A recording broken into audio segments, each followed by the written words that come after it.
All right, back here in the back, this is the hallway now, looking back out front. You can see we're nice and tight in here because the slide's not out.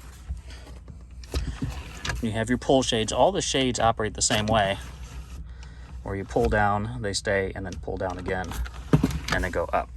Okay, so I'm gonna, here on the wall, you have a couple switches. Here are the bedroom and the hallway, and then here's the slide for the rear.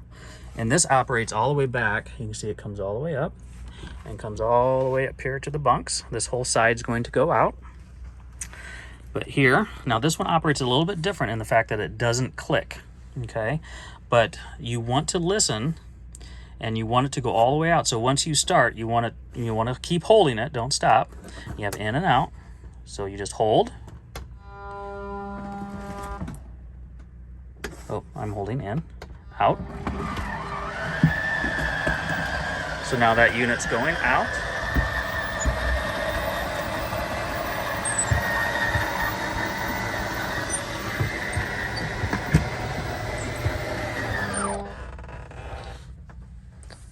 And I just realized, give me 1 second. Just want to make sure I wasn't going to hit something. So now out. So you can see now it's all the way out. And hold the button until the motor stops and then let go of the button. There's no clicking there. All right. So now that opens it all the way up. Okay.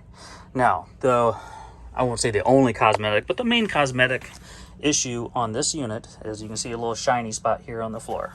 Okay. So we had an incident where underneath the couch, there was a screw that got caught or a toy or something, and it actually gouged the laminate here in a little horseshoe, and we had it professionally repaired to the point where, and it wasn't too bad, it was like $100 and had it repaired.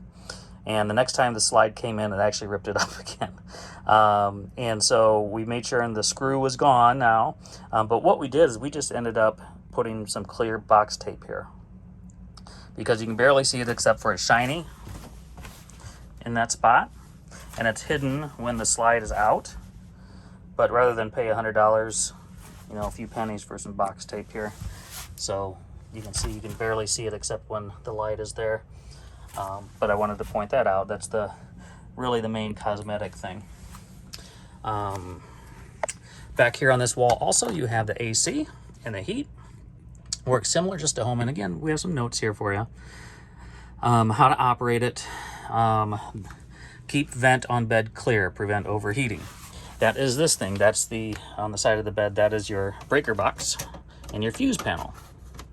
If I can get it open. So we have blown a fuse if you got the AC running, using a hairdryer and running the microwave at the same time. You might pop a breaker. Never had to replace a fuse, but you know, those things can happen. But on this side, there's a fan here. And if it gets hot, it'll start blowing, so you don't want to put a suitcase in front of this or something like that. All right.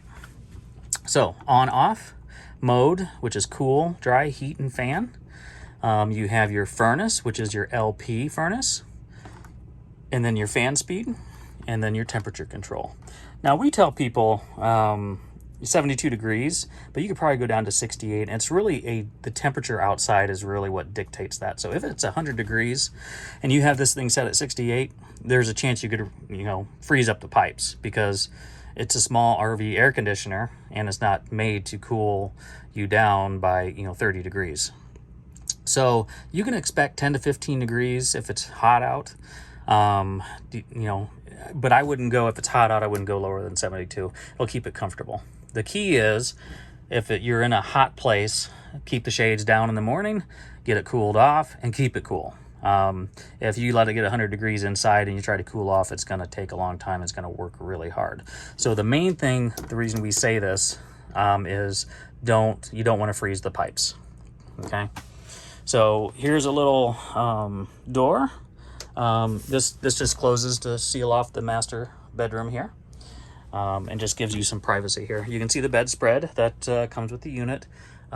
New pillows and the pretty pillows and things like that. You have your vents up here. These are hand crank. When you crank these, you don't want to over crank them, right? It's just open and close. You don't need to force them closed because they will strip out. Okay? And that's it for this one.